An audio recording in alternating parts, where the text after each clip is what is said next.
डीएसबीएम रे केंद्रीय बजेट 2025 को नहीं आलोचना चक्र अनुष्ठित। यूनिट 8 स्थित DAV school of business management आनुकूल्य रे केंद्रीय बजेट 2025 उपर एक उच्च धरण आलोचना चक्र अनुष्ठित हो जाइछि, जेउथरे शिल्प, कॉर्पोरेट हाउस, शिक्षाविद प्रमुख व्यक्तिविशेष को केंद्र बजेट विश्लेषण पर सादर निमंत्रण करा जाइथिला। डीएसबीएम सभापति श्री मदन मोहन पंडा अध्यक्षतार अनुष्ठित यह अधिवेशन रे डॉक्टर संजीव महापात्र, श्री सातोकी स्वाई, प्रोफेसर किशोर कुमार दास, सीएमए शिव प्रसाद पाढ़ी प्रमुख योगदान करथिले। हाई टाइम जे आमे समस्त बसिकी जोटा करिया उचित जहाँद्वारा कि से पिला एंजॉय करिए पाठ पढ़िया और चाकरी पाए।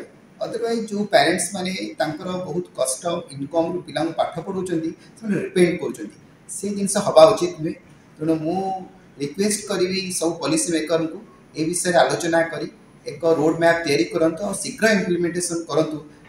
ओडिशार जहाँ आम जीएसटी क्लेम आम तो पाचे ता सहित जहाँ रॉयल्टीज अच्छी पाचे किंतु आमे तो केते दूर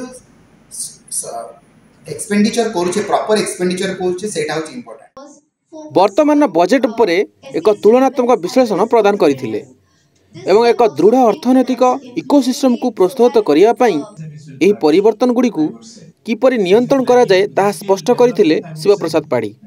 आलोचना चक्र को अनुष्ठान अध्यक्ष डॉक्टर डीएन मिश्र दक्षतार सहित परिचालना करथिले, जे कहिथिले जे एहीपरि कार्यक्रम छात्र छात्री मानकर व्यवहारिक दक्षता वृद्धि करिवारे सहायक हेबो। समस्त सदस्य मानकु एही आलोचना चक्र रे जोग देबा पई हार्दिक अभिनंदन जणाइबा सह सबु वर्गर अंशग्रहणकारी को धन्यवाद ज्ञापन करथिले डॉक्टर डीएन मिश्र।